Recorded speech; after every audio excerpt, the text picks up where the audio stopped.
दोस्तों, राजीव गांधी युवा मित्र YouTube channel पर मैं राजीव गांधी युवा मित्र आपका स्वागत करता हूं। आज का वीडियो और अच्छा और एक नए जोश के साथ में आपको मैं बता रहा हूं। राजस्थान सरकार में मुख्यमंत्री साहब ने बजट में घोषणा की थी कि मैं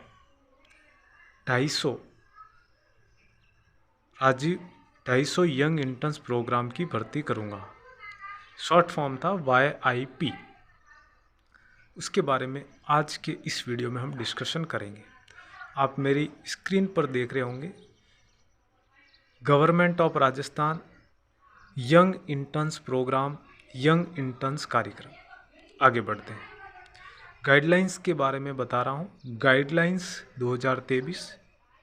ये गाइडलाइंस इंग्लिश में है, आपको कोई समस्या नहीं आएगी, नॉर्मल इंग्लिश है। अच्छा, सबसे बड़ी बात, इसको हैंडल कौन करेगा, इस भर्ती को हैंडल कौन करेगा। 250 पद के लिए भर्ती है और इस भर्ती को हैंडल करने वाला बोर्ड आपका रहेगा directorate of economics and statistics department. Okay, आगे बढ़ते हैं। पॉइंट वाइज पॉइंट डिस्कशन करेंगे और पहला ही पॉइंट दे रखा है कि guidelines for the young interns program YIP 2023, यानी कि YIP 2023 के जो सिलेक्शन होने जा रहे हैं उनके लिए क्या गाइडलाइंस है। इंट्रोडक्शन यानी प्रस्तावना में क्या बता रखा है, इनका भी कार्य सेम टू सेम वैसा ही है जैसे राजीव गांधी युवा मित्र का है। बट राजीव गांधी युवा मित्र की भर्ती जो वर्तमान में अभी कल 27 तारीख यानी को लास्ट डेट निकल गई है, राजीव गांधी युवा मित्र और यंग इंटर्न्स प्रोग्राम दोनों में डिफरेंस क्या है। राजीव गांधी युवा मित्र और यंग इंटर्न्स प्रोग्राम दोनों को सरकार की योजनाओं की जानकारी लोगों तक पहुंचानी है। पहली बात तो ये इसकी सिमिलरिटी है यानी समानता है। अच्छा, दोनों में अलग अलग बात यह है कि राजीव गांधी युवा मित्र को सभी विभागों की योजनाओं की जानकारी होनी चाहिए, लेकिन यंग इंटर्न्स प्रोग्राम में केवल और केवल किसी भी विभाग की एक योजना को आपको पकड़ा दिया जाएगा या सौंपा जाएगा और उसी के ऊपर कार्य करना है। तो चलिए आगे बढ़ते हैं। इस पूरे इंट्रोडक्शन वाले पार्ट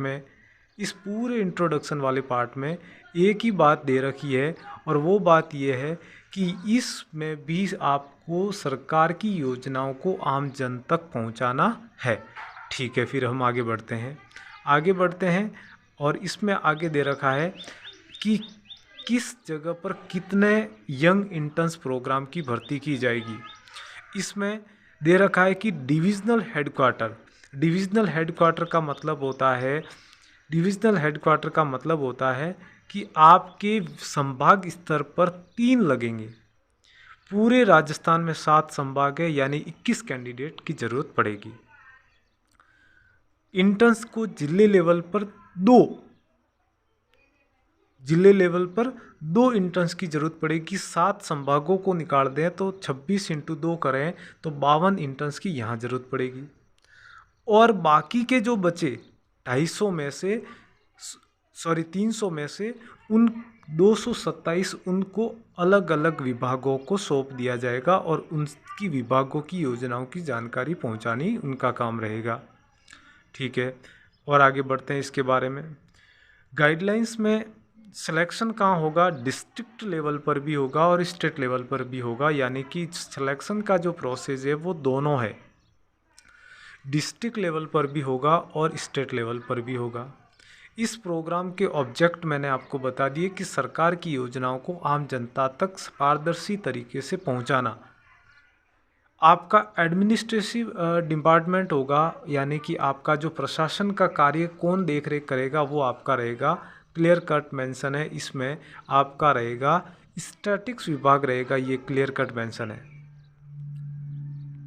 ठीक है, अब कौन आवेदन कर सकता है, ये सबसे बड़ा इश्यू है और सबसे बड़ी बात इसी के अंदर छुपी हुई है। आवेदन कर सकता है आपका, ये वाला पॉइंट आप ध्यान से देखें, 21 से 30 वर्ष की आयु होनी चाहिए, कंप्यूटर का नॉलेज होना चाहिए, हिंदी और इंग्लिश को पढ़ना लिखना समझना होना चाहिए। ये क्राइटेरिया तो पूरा होना चाहिए। इसके साथ जो बड़ी बात है वो ये है कि आपके ग्रेजुएशन में 60% होने चाहिए, लेकिन इसमें किसी भी प्रकार का रिलैक्सेशन नहीं मिलेगा। SC ST OBC जनरल किसी को भी 60% अगर आपके हैं ग्रेजुएशन और पोस्ट ग्रेजुएशन में, देन आप अप्लाई कर सकते हैं, फिर ही आप अप्लाई कर सकते हैं, अन्यथा आपका फॉर्म नहीं लिया जाएगा। ठीक है, आगे बात करते हैं आपकी ड्यूरेशन कितनी रहेगी। आपको ये भी एक इंटर्नशिप प्रोग्राम है, तो आप कितने साल तक के लिए रहेंगे, तो आपको स्टार्टिंग में 1 ईयर के लिए रखा जाएगा, फिर आपको कार्य को देखते हुए आपको आगे बढ़ा दिया जाएगा। यानी कि ये ड्यूरेशन वाला पॉइंट आपको फर्स्ट पॉइंट में मेंशन है कि आपको 1 ईयर के लिए रखा जाएगा। ठीक है, मेंटर कौन करेगा, मेंटर यानी कि आपकी मॉनिटरिंग कौन करेगा, मॉनिटरिंग आपका नोडल ऑफिसर करेगा और कलेक्टर साहब भी करेंगे। ठीक है, आगे हम बढ़ते हैं।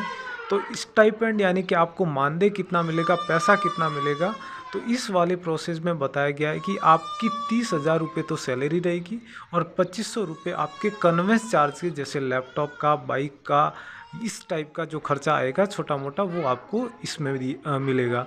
यानी कि ओवरऑल सैलरी कितना है, 32,500। पोस्ट कितनी है, 300।